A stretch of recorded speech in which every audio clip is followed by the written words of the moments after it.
Welcome to the High Level Wife Podcast. This is a space for Christian wives who love God, want their marriage healed, and are done performing, fixing, striving, or trying to control their way to change. Here we're going to talk about marriage God's way through right order, surrender, heart posture, and spirit-led transformation. This is not self-help, it's discipleship. My name is Chelsey Holm, and my role is to help you move from awareness into obedience so real healing, wholeness, and restoration can take root. Let's begin. Thinking you could do the minimum work and still receive the maximum benefits, that is so privileged. I just heard Kristen Boss say that this weekend at our global conference in Anaheim, California, and it stuck with me and just punched me in the face.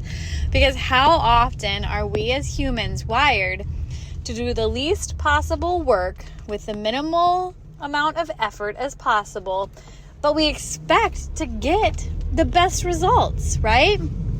I mean, we know the saying, work smarter, not harder, which is true. I say it all the time myself of work smarter, not harder, right? There are things, systems, routines, all of those things help our lives to run more smoothly and help us to not have to expend extra energy. But it doesn't mean that we're still skipping out of doing the hard work and showing up, right?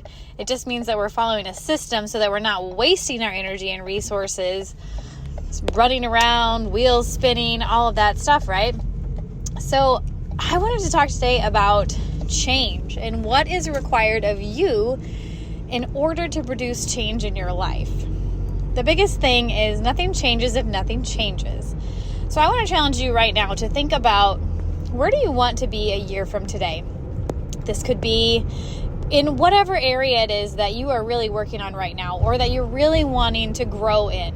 So maybe it's your business, maybe it's your health, maybe it's your marriage, your relationship with your spouse. Maybe it is financially. Maybe you want to get out of debt or you want to earn another stream of income. Whatever it may be, pick that area and think about, where do you want to be a year from now? And get really specific about it too. What in a year from now, what is it that you want to be celebrating? Do you want to be in the same place that you are now? Frustrated that you didn't change anything, so nothing changed? My guess is no. That is not where you want to be, right? I'm thinking about this in my life too, of, where do I want my business to be a year from now? Where do I want my health to be a year from now? Right now I am a surrogate for a lovely couple that we've become such dear friends with, and my health has been interesting through this. I am so thankful that I have the nutrition to nourish my body that I do, because I know it's making a huge difference, and I'm feeling it already, but I know that it's making a huge difference in the development and growth of this precious baby as well.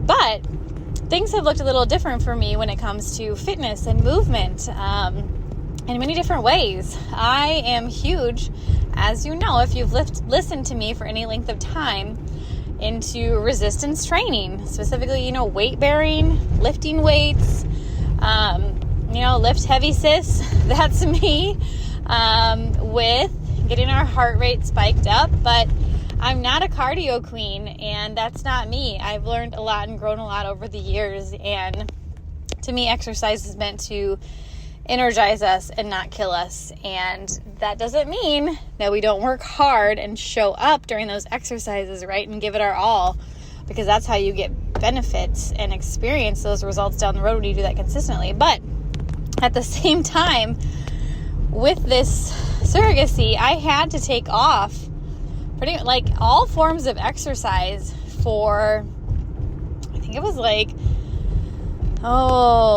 2 months, 3 months, I don't even know, but it was a lot, and it was a struggle for me, because I was taking all of these meds, and the meds were affecting my hormones, and it caused me to gain some extra weight in a way that I never have before. So I was dealing with that.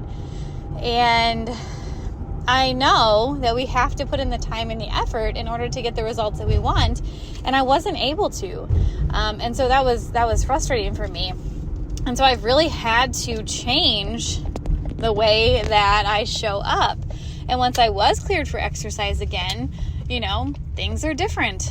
My body is different. Things are changing. And this isn't my baby, so I'm not going to probably push myself or test my limits as much as I would have done with my own children. And so I've had to really rethink that and,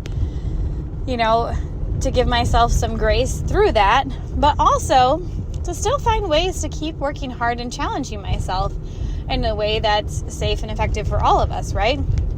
And so when I think about this, if nothing changes, nothing changes, it really comes down to a lot of mindset as well as action. We can work on mindset all day in our perspective. So in my example of the surrogacy and I guess you could call them setbacks in my own mind, if I approach it as a woe is me and well, now my life stinks, I'm so held back, like all of these things, that would have totally changed the way that I approach the whole situation, right? But instead, I said, you know what? I'll do what I can do, and we will celebrate the movement that I get, and that I put forth each day.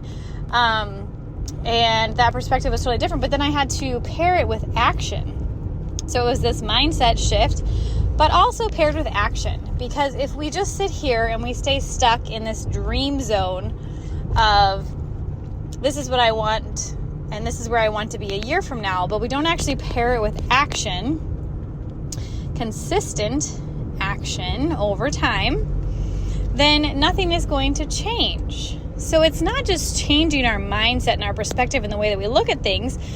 A lot of times I will encourage people to focus on changing how they view themselves. So if you've ever read the book Atomic Habits by James Clear, you know that in order to implement effective and lasting change, it's really about changing how you view yourself. So if you were trying to quit smoking, instead of saying, oh no, I'm quitting, you would say, I'm not a smoker, right? And that totally changes the perspective. And so that's something we have to think about when we're thinking in this sense of affecting change. So the way that we implement change is through that mindset shift, but action is really the key to moving the needle forward in any area of our life. And so the way to make sure that the change that you're doing is going to be something that you can consistently do. And when I say consistently, I mean, can you do it in times of high stress? Because if you can't, or if it causes more stress, then it's not going to be effective in the long term. It's not going to be effective in the long haul. And that's what you want, right? We don't just implement change for a short amount of time. We implement change in small steps that we can build on over time. And that's really the key to making changes last. And the reason that I say that it has to be something that you can do consistently, especially in times of high stress, is because if you find yourself in times of high stress and you can't do it, you're going to go back to your typical fallbacks, So if you're working to eat healthier and, that requires a lot of time in meal prepping, that's probably not going to be so effective in times of high stress when you actually need to be eating healthiest the most. But what would be more effective is, do you have something that's simple and quick and easy and convenient that you can fall back on at any given time that actually reduces the stress in your life? Because what you don't want is you don't want to add more stress. You don't want to overwhelm yourself in a way that's going to lead to burnout over time. And there are times in our life where we have seasons of sprinting where we're working really hard and fast towards something. And that's awesome, but we always have to remember that we can't always be sprinting. You can't sprint a whole marathon. Now, you might have a marathon full of sprints spread out, but it's not going to be consistently sprinting the whole time. And so that's why small steps work all the time, every time. And so, if you're building a business right now and you're doing a sprint, great. You're still going to be doing the same actions in that you would do in any given normal time.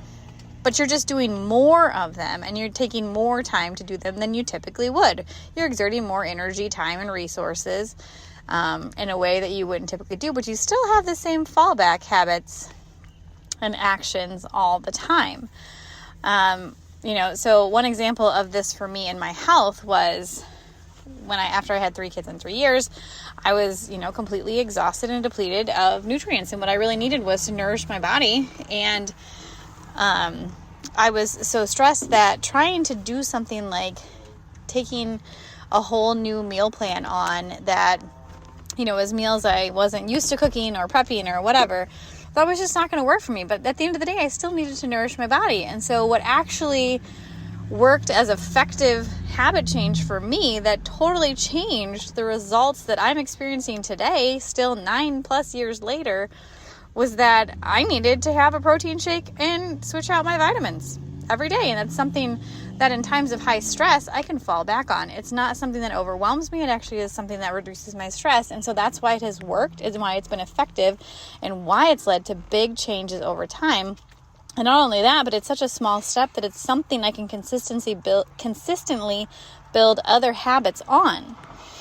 So back to what we started talking about is if nothing changes, nothing changes. And now we're talking about that piece of action.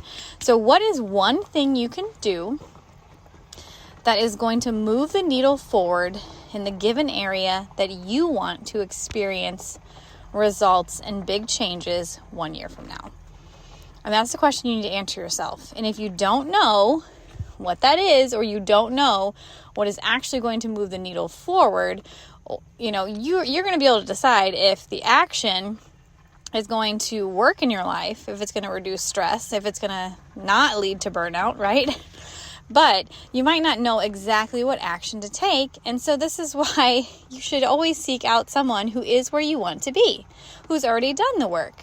And they also need to have a very similar life and lifestyle to your own.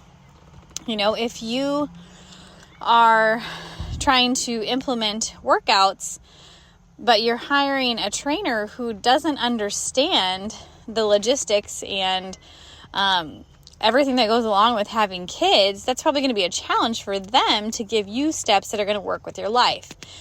But if you were to hire a coach, let's say in your business, who maybe in a different season you are now, but who has already walked through the season that you're in and is going to understand where you are, they're going to be able to help you take action, and you're going to be able to weigh if that's something that you can consistently do over time. And that's going to lead you to those big results and changes a year from now that you want. The other thing when it comes to effective change to take into account, so we've already talked about mindset, shifting that. We've talked about taking action, something that's simple you can do over the long haul, especially in times of high stress. But the last piece that I want to talk about is making sure that you give yourself enough time. Too often we set really big goals for not enough time, and we just don't allow ourselves the amount of time that we actually need in order to see the results that we want, or even start to see progress towards where we want to be. And look at exercise. Really, it takes at least 3 months to start feeling and possibly seeing a difference. But I would say 6 months to a year is really what you need to give yourself in any goal that you're working at. At least 6 months. But the bigger the goal, the more time you need to give yourself. And the worst thing you can do for yourself is to keep looking at where you are now versus where you want to be. Instead, just like The Gap and the Gain, the book, go read it. It's great. Focus on the progress. Look where you started and look where you are now. And remember that it's about the things that you can control. It's not about the things you can't control, because if you focus on those, you're going to be frustrated and you're just not going to want to continue. And it's not about feeling motivated, because there are going to always be days and times where you don't want to show up. But it's about the discipline. It's about the discipline of these habits. It's about these small actions, these small steps that you can do consistently. And if you want to go faster, you're just doing more of those small steps with more energy and resources and time. And if you're in a high stress situation where you need to fall back, you're just doing those actions at least the bare minimum. But also remembering that it's okay sometimes to consistently do the things that are going to maintain us. We don't always need to be moving forward. But if your goal a year from now is to experience change, then you're going to have to change something now. And it's not going to happen overnight. That's why you're giving yourself a year. You're going to have to do it consistently over time in order to see the results that you want. The biggest reminders: do not overwhelm yourself. Do not take on too much. Always take your big goal and work backwards and break it down into those small actionable steps that you can control. You can't control the results, but you can control the things that you're doing every single day. So I would love to know what it is that you're working towards and hear more about your goal of where you want to be a year from now. So leave a note for me or connect in my Insta bio, and I would love to hear from you. That was an awesome episode. If you want to go deeper and you really want someone to walk alongside you and to do it in community, then go join High Level Wife. And if you love this episode and it hit something deep within you, or you had that big aha moment, then share it with a friend. Leave a comment. Give us a review. Honestly, it helps so much in pushing it out to the algorithm, and it is so appreciated. So keep coming back for more episodes where we do marriage God's way. I'll see you on the next one.